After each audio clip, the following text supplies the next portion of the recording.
इस देश को ये मेरा गारंटी।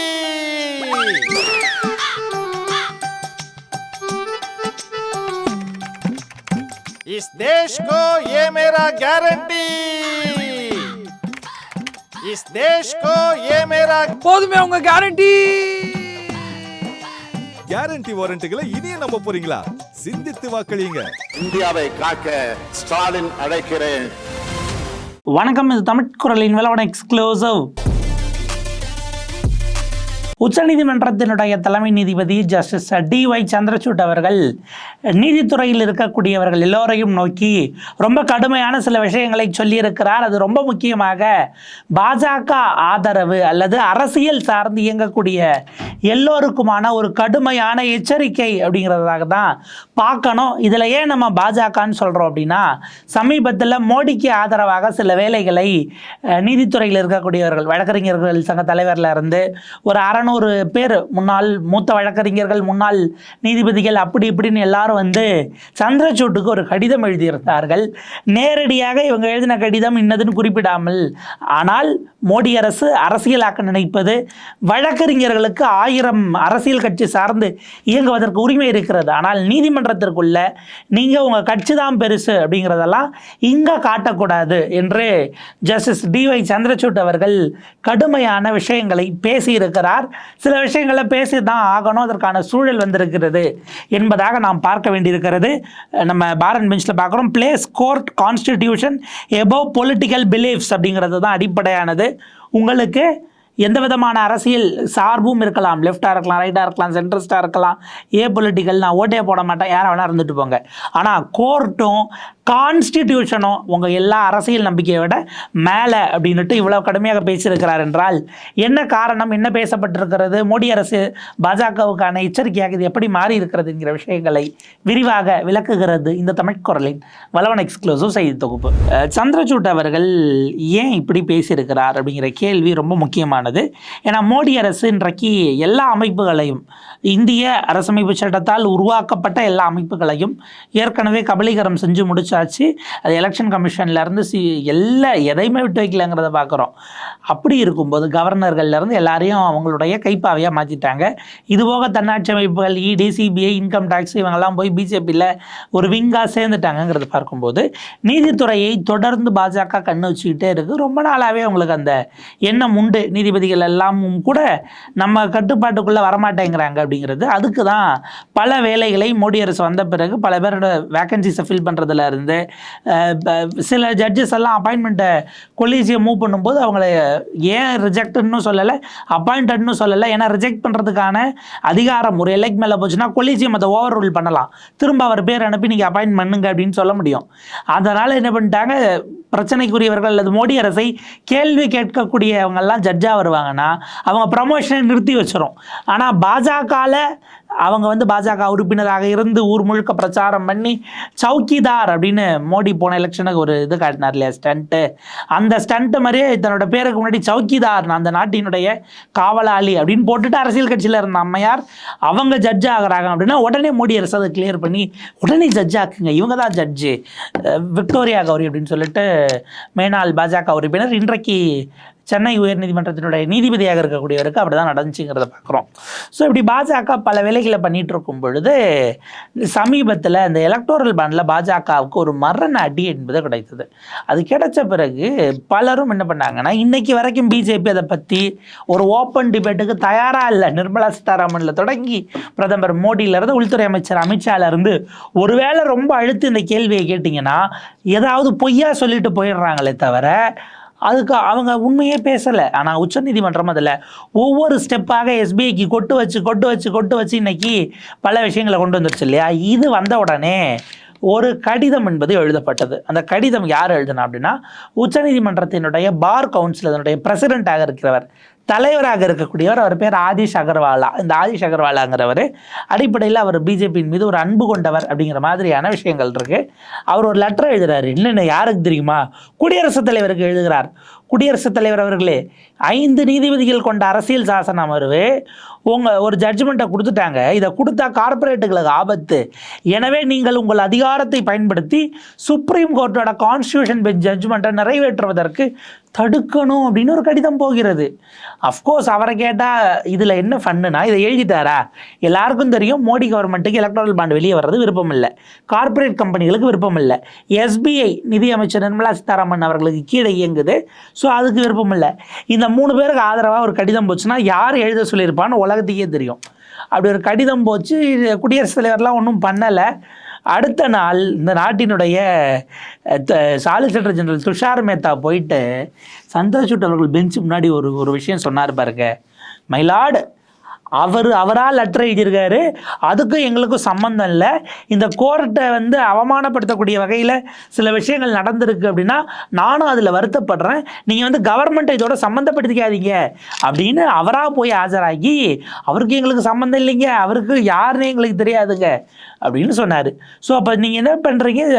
குடியரசுத் தலைவர் ஆட்சி லெவலுக்கு கொண்டு போய் நீதித்துறையவே காலி பண்ணுவதற்கு அந்த அதிகார பகிர்வுங்கிற இடத்துல போய் அவங்கள வச்சு நீங்கள் பண்ணலாம் அப்படின்னு ஒரு எண்ணத்தை பண்ணியிருக்கிறீங்க. ஒன்று. ரெண்டாவது, இதுக்கப்புறம் எலக்டோரல் பாண்ட் டிபேட் நடக்குது. பொதுவெளிகளில் மூத்த வழக்கறிஞர்கள்லேருந்து அத்தனை பேரும் பலரும் பல விதமாக பேசுகிறாங்க. எல்லாரும் பேசக்கூடிய விஷயங்களை இவர்களால் பொறுத்துக்க முடியல. என்ன இதை போய் அதே சுப்ரீம் கோர்ட்டில் திரும்பவும் இதே சாலிசிட்டர் ஜெனரல் ஒரு விஷயத்தை பேசுகிறாரு. அதாவது அது எப்படின்னா, இந்த ஒரு தீர்ப்பு வந்துருச்சுங்க. அந்த தீர்ப்பு அரசு செஞ்சது தப்பு, சட்டவிரோதம் அப்படின்னு சொல்லி ஊழல் பண்ணுறதுக்கான வழியாக இது இருக்கிறதுன்னு ஒரு சட்டத்தையே காலி பண்ணிருச்சு. 4 சட்ட திருத்தங்களையும் இது செல்லாதுன்னு உடச்சு நொறுக்கிருச்சு. தீர்ப்பை பற்றி வெளியில் விவாதிக்கக்கூடாதுன்னு போய் இவங்க ஒரு இது போடுறாங்க. நீ தான் ஏமாத்திருக்க, ஃப்ராடுத்தனம் பண்ணியிருக்க, இது சட்டத்துக்கு புறம்பானது, ஏமாத்துறது ஃப்ராடுத்தனங்கிறத கூட நகர்த்திருங்க. சட்டவிரோதம், அரசமைப்பு சட்டம் அதை அனுமதிக்கலைன்னும் போது அதை பற்றி பேசக்கூடாதுன்னா என்ன அர்த்தம்னா, அதை பேச உங்களுடைய முகத்தில் கிழிஞ்சிரும்னு அர்த்தம். அதுக்கு அவர் சொன்னார், வெளியில் விவாதிக்கிறாங்க இதை பற்றி, கோர்ட்டு தீர்ப்பை பற்றி விவாதிக்கும் போது அரசை திட்டுறாங்க, எஸ்பிஐயை திட்டுறாங்க, கார்பரேட்டுகளை திட்டுறாங்க. இவங்க தரப்புலலாம் வெளியில் போய் யாரும் கலந்துக்க முடியாது, எனவே விவாதத்துக்கே தடைங்கிற மாதிரி ஒரு கோரிக்கையை வச்சார் சீஃப் ஜஸ்டிஸ். அதெல்லாம் முடியவே முடியாதுன்ட்டார். இந்த சூழலில் ஒரு 600 பேர் கடிதம் எழுதினார்கள். அதில் பார்த்திங்க அப்படின்னா முன்னாள் அட்டார்னி ஜெனரலாக இருந்த தொடங்கி பலரும், ஹரீஷ் சால்வேலேருந்து பலரும் எழுதினார்கள். இந்த ஆதிஷ் அகர்வாலா இவர் உட்பட பாஜகவில் உறுப்பினராக இருக்கக்கூடிய சில மூத்த வழக்கறிஞர்கள் இவங்கெல்லாம் பார்த்திங்க அப்படின்னா வளர்ச்சி கடிதம். இந்த நாட்டை நீங்கள் பாதுகாக்க வேண்டும். யாருக்கிட்ட இருந்துங்க பாதுகாக்கணும், எதுலேருந்து பாதுகாக்கணும் அப்படின்னா அதுக்கு பதில் இல்லை. இந்த நாட்டை நாம் உடனடியாக பாதுகாக்க வேண்டும். நீதித்துறை குறித்து வெளியில் எல்லாரும் இஷ்டத்துக்கு கமெண்ட் பண்ணுறாங்க, அதை நம்ம தடுக்கணும், அவங்களுக்கு உள்நோக்கம் இருக்கிறது அப்படின்னு அவங்க பாட்டுக்கு சொல்லிடுறாங்க. இதில் என்னென்னா, யார் எஸ்பிஐக்கு ஆதரவாக ஆஜராகி பொய் சொல்லி நீதிமன்றத்தில் மாட்டினாரோ அவர் அந்த கடிதத்தில் கையெழுத்து போடுறாரு. நீதிமன்றத்தை ஏமாற்றும் வகையில் தவறான செய்திகளை, தவறான ஃபேக்டுகளை நீதிமன்றத்திலேயே சில வழக்கறிஞர்கள் சொல்லுகிறார்கள், இதுக்கு அரசியல் உள்நோக்கம் இருக்கிறதுன்னு அவரும் கையெழுத்து போட்டு கொடுத்தாரு. ஸோ இந்த லெவலுக்கு இருந்துச்சு இல்லையா? அப்படி இருக்கும் பொழுது இப்போ நேரடியாக இவங்க எழுதியிருக்கிறாங்கன்னா இது யாருக்காக எழுதப்பட்டதுன்னு சொல்லலை. இதெல்லாம் தடுக்கணும், நீங்கள் நீதித்துறை மாண்பை காப்பாற்றணும்னு ஒரு கடிதம் போச்சு. அதுக்கு சீஃப் ஜஸ்டிஸ் வெளிப்படையாக ரியாக்ட் பண்ணல. அது ஒரு லெட்டராக வந்தது, அதை அப்படிங்கிற லெவலுக்கு இருந்துச்சு இல்லையா? அதற்கு தான் இப்போது அவர் பேசியிருக்கிறார். என்ன அப்படின்னா, loyalty must lie with court, not partisan interest அப்படிங்கிறது தான் அடிப்படையாக தி இந்தியன் எக்ஸ்பிரஸ் ரிப்போர்ட்டட் அப்படிங்கிறத பார்க்குறோம். ஒரே ஒரு விஷயம் சொல்கிறார், ரொம்ப சமீப காலமாக நீதித்துறை பலவிதமான தீர்ப்புகளை கொடுக்கிறது. அந்த தீர்ப்புகள் இது சார்ந்த விஷயங்கள் குறித்து வெளியில் டிபேட் ஆகுது, விவாதிக்கப்படுகிறது. ஆனால் அந்த காலகட்டங்களிலெல்லாம் நீங்கள் தீர்ப்பை அரசியல் நோக்கத்தோடு, அரசியல் விருப்பத்தோடு பார்த்து அதற்கு உள்நோக்கம் கற்பிக்கக்கூடிய வேலை என்பது தொடர்ந்து பெருகி கொண்டே வருகிறது அப்படிங்கிறது தான் அவர் குறிப்பிட்டிருக்கிறார். ஒரு வழக்கறிஞராக இருக்கக்கூடிய உங்களுக்கு, நீங்கள் எந்த கட்சியில் வேணாலும் இருக்கலாம், கட்சியினுடைய வழக்கறிஞர் பிரிவு செயலாளராக, தலைவராக யாராக வேணால் இருந்துட்டு போங்க. ஆனால் உங்களுடைய லாயல்ட்டி, உங்களுடைய அந்த விசுவாசம் என்பது நீங்கள் யாருக்கு பணிந்து நடக்க வேண்டும் என்றால் கான்ஸ்டிடியூஷனுக்கு, உங்களுடைய கட்சி சார்புகளுக்கு கிடையாது அப்படிங்கிறது தான் அவர் திருப்பி இருக்கிறார். இது ரொம்ப டிஸ்டர்பிங் ட்ரெண்டாக இருக்கிறது. பிஃபோர் த கோர்ட்டு, அதாவது கேஸில் இருக்கக்கூடிய இன்னமும் தீர்ப்பு வராமல் இருக்கக்கூடிய வழக்குகளும் சரி, அதே போல் தீர்ப்பு வந்த ஜட்ஜ்மெண்ட்ஸின் மீதும் பலவிதமான கலர்ஸ் கொடுக்கப்படுகிறது அப்படிங்கிறத அவர் குறிப்பிட்டிருக்கிறார். பாரினுடைய மெம்பராக நீங்கள் இருக்கும் பொழுது, பார் என்பது வழக்கறிஞர்கள் சங்கம், இந்த வழக்கறிஞர் அசோசியேஷன் இருக்குல்லையா, அது தொடர்பான விஷயங்களை சொல்லும்போது நீங்கள் பலவிதமான வாய்ப்புகள் இருக்கும். ஒரு ஜட்ஜ்மெண்ட்டை பார்த்தீங்க அப்படின்னா நீங்கள் பலவிதமாக லிசன் பண்ணலாம், அதாவது அதில் மாற்று கருத்துக்களை சொல்லலாம். ஏன்னா இந்திய அரசமைப்பு சட்டமே எந்த ஒரு தீர்ப்புமே ஃபைனல்னு கிடையாது. உச்சநீதிமன்றமே ஒரு தீர்ப்பை கொடுத்தாலும் உங்களுக்கு ரெவ்யூ போடுவதற்கு ஒரு வாய்ப்பு இருக்கிறது. அப்போ அதை விட பெரிய பெஞ்சுக்கு அதை கொண்டு போகணும் அப்படின்னு ரெக்வஸ்ட் பண்ணுறதுக்கு உங்களுக்கு வாய்ப்பு இருக்கிறது. அப்போ சட்ட வாய்ப்புகள் முடிந்து போகாத வரையில் எல்லா தரப்புக்குமே ஒரு தீர்ப்பு வந்த பிறகும் கூட அதில் மறுதளித்து அதற்கு அடுத்த கட்டம் போவதற்கு சட்ட வாய்ப்பை உறுதி செய்யும் பொழுது கருத்தே சொல்லக்கூடாது என்பது சீஃப் ஜஸ்டிஸோட கருத்து கிடையாது. ஆனால் அதற்கு நோக்கம் கற்பிப்பது அப்படிங்கிறது தான் பிரச்சனையாக இருக்கிறது. நீங்கள் பொது வெளிகளில் ஊடக வெளிகள் இருக்கிறது, news papers, media appearance, public lecture, இப்படி பல விஷயங்கள் இருக்கிறது. இது எல்லாத்தையும் யூட்டிலைஸ் பண்ணி சட்டம் சார்ந்த ஆரோக்கியமான விவாதத்தை நீங்கள் உருவாக்குவதற்கு பதிலாக அதற்கு பின்னால் அரசியல் வண்ணம் கொடுத்து இந்த ஜட்ஜி இந்த கட்சிக்கு ஆதரவாக பல நேரங்களில் தீர்ப்பு கொடுக்கிறார் அப்படிங்கிற மாதிரி எல்லாம் பேசுவதும் அல்லது உள்நோக்கத்தோடு அப்படிங்கிறத அவர் ரொம்ப டிஸ்டர்ப்டாக இருக்கிறது அப்படின்னு குறிப்பிடுகிறார். While reacting to the judgments, நீதிபதி அதாவது ஒரு தீர்ப்பு வருகிறது என்றால் சாதாரண மக்கள் அதை பார்ப்பதற்கும் அதன் மீது கருத்து சொல்வதற்கும் நீதித்துறையிலே இருக்கிறவர்கள், சட்டம் படித்தவர்கள், இவர்கள் சொல்வதற்குமான வித்தியாசமே இன்னைக்கு இல்லாமல் போச்சு. ஒரு அரசியல்வாதி அரசியல் நிர்பந்தங்களுக்காக பேசுவதைப் போல இவங்க பேசுறதுங்கிறது ஒரு பெரிய பிரச்சனையாக மாறி இருக்கிறது. இண்டிபெண்டன்ஸ் ஆஃப் ஜுடிஷியரிக்கும் இண்டிபெண்டன்ஸ் ஆஃப் பாருக்குமான ஒரு தொடர்பு எப்போதும் இருந்து கொண்டே இருக்கிறது. நீதித்துறை சார்பற்று செயல்பட வேண்டும் சுதந்திரமாக என்று சொன்னால் வழக்கறிஞர்களும் அந்த நிலையில் இருக்கணும். நீங்கள் உங்கள் வழக்கறிஞராக உங்களுடைய ப்ரொஃபஷனுக்குள்ளே வரும் பொழுது அரசியல் விருப்பு வெறுப்புகளை நீக்கிவிட்டு விஷயங்களை சட்ட ரீதியாக பார்க்க வேண்டிய தேவை இருக்கிறது அப்படிங்கிறத தான் அவர் குறிப்பிடுகிறார். இப்போ இது ரொம்ப முக்கியமானது. ஏன்னா இன்றைக்கு இப்போ நம்ம குறிப்பிட்டோம் இல்லையா, அதீஷ் அகர்வாலா அவரெல்லாம் பார்த்திங்க அப்படின்னா தொடர்ந்து இந்த மாதிரி, அதே போல் பாஜகவோடு நெருங்கிய தொடர்பில் இருக்கக்கூடிய அஸ்வினி உபாத்யாயா அப்படின்னு ஒரு உச்ச நீதிமன்ற வழக்கறிஞர் இருக்கிறார். அவர் அடிக்கடி பலவிதமான பொதுநல வழக்குகளை எல்லாம் போடுவார். பப்ளிக் இன்ட்ரெஸ்ட் லிட்டிகேஷன் என்று சொல்லக்கூடிய பில் நிறைய போய் போட்டுக்கிட்டே இருப்பார். திடீர்னு பார்த்தா தமிழ்நாட்டில் இருக்கக்கூடிய கோவில்களை எல்லாம் நீங்கள் அறநிலையத்துறையை கலைத்து விட்டு விடுவிக்க வேண்டும் அப்படின்னு ஒரு பில்லு போடுவார். அப்புறம் பார்த்தா இந்த கோர்ட்டு இருக்கக்கூடிய வளாகம் இருக்கு இல்லையா, அதுக்கு யாராச்சும் இதுக்கு முன்பாக அந்த பகுதியை ஆட்சி செய்த இஸ்லாமிய மன்னருடைய பெயர் இருந்ததுன்னு வைங்க, அந்த பேரை மாற்றணும், இந்த தெருவுக்கு முஸ்லீம் பேர் இருக்கிறதை மாற்ற வேண்டும்னு போய் பொதுநல வழக்கு போடுவார். அப்புறம் இது நம்மளுடைய மக்கள் நலத்திட்டங்கள், சில நேரங்களில் இது இலவச திட்டங்கள் அப்படின்னு சொல்கிறாங்க இல்லையா, அதெல்லாம் ஒழிச்சிடணும். இலவச திட்டங்களை பார்த்திங்க அப்படின்னா அரசுகள் அதுக்கு செலவே பண்ணக்கூடாதுன்னு தடை விதிக்கணும் அப்படின்னு ஒரு கேஸ் போடுவாப்புல. அப்புறம் இலவச திட்டங்கள் கொடுப்பதற்கே தேர்தல் மேனிஃபெஸ்டோவில் கூட கொடுக்கக்கூடாது அப்படின்னு தடை போடுங்க. இப்படி பல விதமான விஷயங்களை எடுத்து போகக்கூடியவர். இப்போ இவரை போன்றவர்கள் எல்லாம் பல நேரங்களில் அவங்க போடக்கூடிய வழக்குகள் அப்படிங்கிறது ரொம்ப நொட்டோரியஸாக இருக்கிறது அப்படின்னு சில நேரங்களில் கோர்ட்டே சொல்லியிருக்கிறது. ஒரு கவன ஈர்ப்புன்னு இப்போ இந்த அதீஷ் அகர்வாலான்னு சொன்னேன் இல்லையா, அவர் போன முறை இப்போ ஒரு விஷயம் சொன்னார் பாருங்க, சுவோமோட்டோவாக நீங்கள் எடுக்கணும். அதாவது சீஃப் ஜஸ்டிஸ் சந்திரசூட் இருக்கிறார், அவர் ஒரு தீர்ப்பை கொடுக்குறார். அவரோட சேர்ந்து 4 ஜட்ஜி இருக்காங்க, மொத்தம் 5 ஜட்ஜு பெஞ்சு 5 பேரும் ஒரே ஜட்ஜ்மெண்ட் கொடுக்குறாங்க. எலக்டோரல் பாண்டு செல்லாதுன்னு. இந்த எலக்டோரல் பாண்டு செல்லாதுங்கிற ஜட்ஜ்மெண்ட்டை நீங்கள் சோமோட்டோ எடுத்து விசாரிக்கணும்னா 5 ஜட்ஜு சொன்னது, அதுலேயே ஒருத்தர் லீடிங் ஜட்ஜாக இருந்தாலும் சிங்கிள் ஜட்ஜு முதல்ல எடுக்க முடியாது. ஒன்று. ரெண்டாவது, அவர் கொடுத்த ஜட்ஜ்மெண்ட்டை அவரே எப்படி மறு விசாரணைக்கு எடுக்க முடியுங்கிற கேள்வி இருக்குது. மூணாவது, கான்ஸ்டியூஷன் பெஞ்சோட ஜட்ஜ்மெண்ட்டை நார்மல் சிட்டிங்கில் உட்காரக்கூடிய எந்த பெஞ்சாவது ரிவ்யூ பண்ண முடியுமா? இதெல்லாம் பேசிக்காக ஃபண்டமெண்டலாக இருக்குது. ஆனால் ஒரு வேகத்தில் யாருக்காவது கடிதம் எழுதி ஒரு வேகத்தில் அவர் என்ன பண்ணிட்டாரு, எழுதிட்டார். அது சீஃப் ஜஸ்டிஸ் சொன்னார், நம்ம அது பார்க்கணும், என்னை நீங்கள் சோதிக்காதீங்க, பொறுமையை சோதிக்காதீங்க, நீங்கள் செஞ்சுருக்கிறது அத்தனையும் நான் என்ன பண்ணணும் அப்படிங்கிறத நீங்கள் சொல்கிறீங்க, இது அத்தனையும் பப்ளிசிட்டி சம்மந்தப்பட்டது, நான் இதுக்கு உள்ளே வரமாட்டேன், இதுக்கு மேலே என்னை எதையும் பேச வச்சிடாதீங்க அப்படின்னுட்டு அவர் குறிப்பிட்டார். இட் வில் பி டிஸ்டேஸ்ஃபுல், அது வந்து நல்லா இருக்காது அப்படி நான் பேசுறதுங்கிறது. நீங்கள் விளம்பரத்துக்காக எதையோ பண்ணிகிட்டு இருக்கீங்க, பண்ணாதீங்க அப்படிங்கிற இடத்துக்கு வந்தது. அவர் பாஜகவினுடைய நெருங்கிய அனுதாபியாக இருக்கிறார் அப்படிங்கிறத பார்க்குறோம். ஸோ இதுதான் நம்ம பார்க்க வேண்டிய தேவை இருக்கிறது. அப்போ இப்படி, ஏன்னா நம்ம ஏன் அந்த இடத்துக்கு வரோன்னா, எதிர்கட்சிகளின் மீது இவங்க குற்றம் சாட்டுறாங்க. அதாவது இப்போ சில ஜட்ஜிக்கு பெயில் கொடுக்கல அப்படின்னா அவங்களோட இவங்களை தொடர்பு படுத்தி இதெல்லாம் இந்த தரப்பிலும் இருக்கிறது அப்படின்னு அவங்க சொல்கிறாங்க. அந்த ஜட்ஜ் வந்து ஏற்கனவே அங்கே இருந்துட்டு வந்தார், அதனால தான் அவர் ஜட்ஜ்மெண்ட் கொடுக்க மாட்டார் அப்படின்லாம் சொல்கிறாங்க. அப்போ அது ப்ராடு கிளாசிஃபிகேஷனுக்கு தான் போனோம். ஏன்னா இதுக்கு சீஃப் ஜஸ்டிஸ் சந்திரசூட்டே சொல்லுகிறார், அரிஸ்டாட்டில் சொன்னதை போல மனிதன் என்பவன் பொலிட்டிக்கல் அனிமல், அதில் லாயர்ஸும் விதிவிலக்கல்ல அப்படின்னு அவர் குறிப்பிடுகிறார். நம்ம அதை இன்னும் கொஞ்சம் கூடுதலாக கொண்டு போய் சில நேரங்களில் சில இன்ஸ்டன்சஸில் ஜட்ஜஸும் அதற்கு விதிவிலக்கல்ல அப்படிங்கிறது தான் நம்ம பார்க்கணும். ஏன்னா நம்ம இந்தியன் எக்ஸ்பிரஸனுடைய இந்த இதில் ஃபஸ்ட்டுலேயே தான் கொடுத்துருக்காங்க. Quotes Aristotle says human beings are political animals and lawyers no exception. நம்ம அதில் சேர்க்குறோம் ஜட்ஜஸும் நோ எக்ஸப்ஷன் அப்படிங்கிற ஒரு விஷயத்தை அவருடைய மேலான கவனத்திற்கு கொண்டு வர விரும்ப வேண்டிய தேவை இருக்கிறது. ஸோ இப்போ இந்த மாதிரியான இடத்துல எப்படி அதை ஹேண்டில் பண்ண போகிறோம், எப்படி டேக்கிள் பண்ண போகிறோம், அது அல்டுகெதராக, ஏன்னா ஒரு அமைப்புக்குள்ளேயே இருந்துக்கிட்டு மாற்றி குற்றம் சொல்வது என்பதல்ல, சொல்யூஷனை நோக்கி அதை நகர்த்தணும் அப்படிங்கிறது ரொம்ப முக்கியமானது. அதே நேரத்தில் சந்திரசூட் அவர்கள் பேசியிருக்கக்கூடிய ஒரு செய்தி என்பது மிக முக்கியமானது. இதை பின்னாடி வேற ஒரு செட்டிங்கில் ஜஸ்டிஸ் BY நாகரத்ன அவர்கள் தலைமையிலான ஒரு அமர்வும் கூட சொன்னது. நம்ம அது என்னன்னு பார்த்துடலாம்.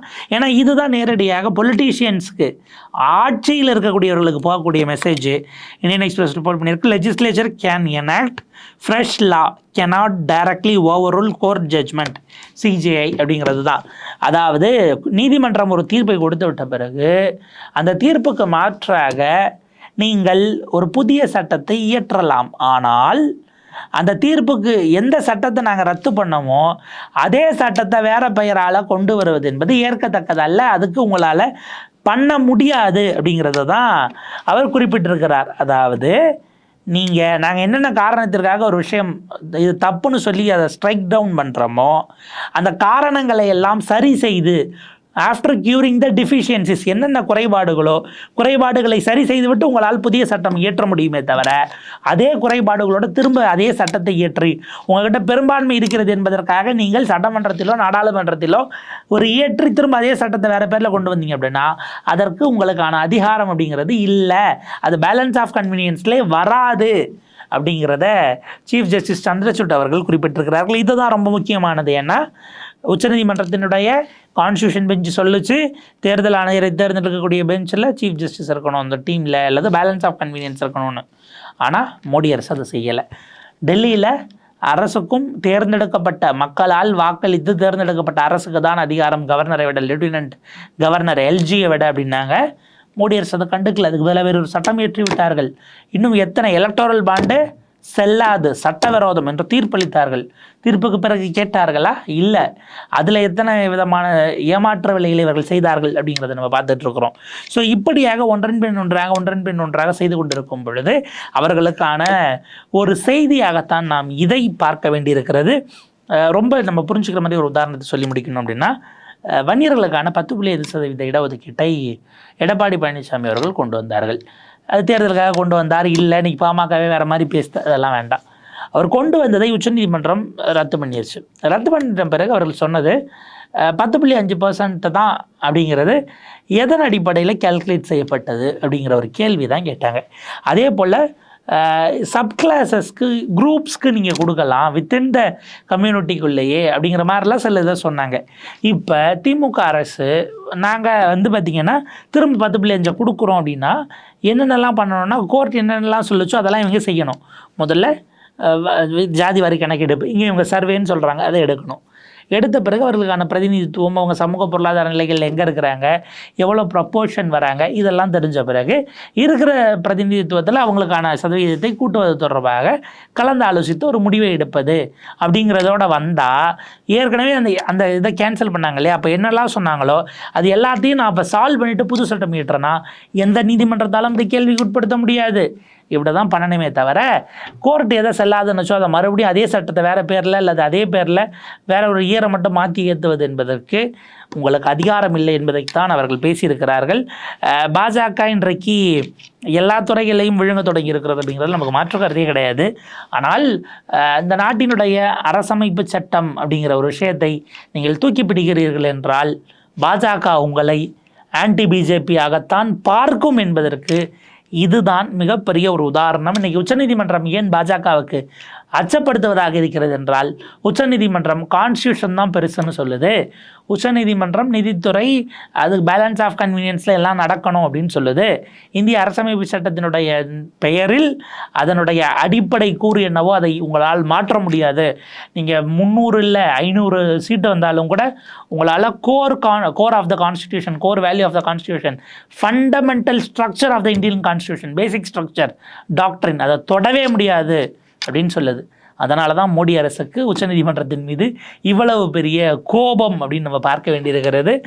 மிக முக்கியமான ஒரு அரசியல் விவாதமாக இது இருக்கிறது.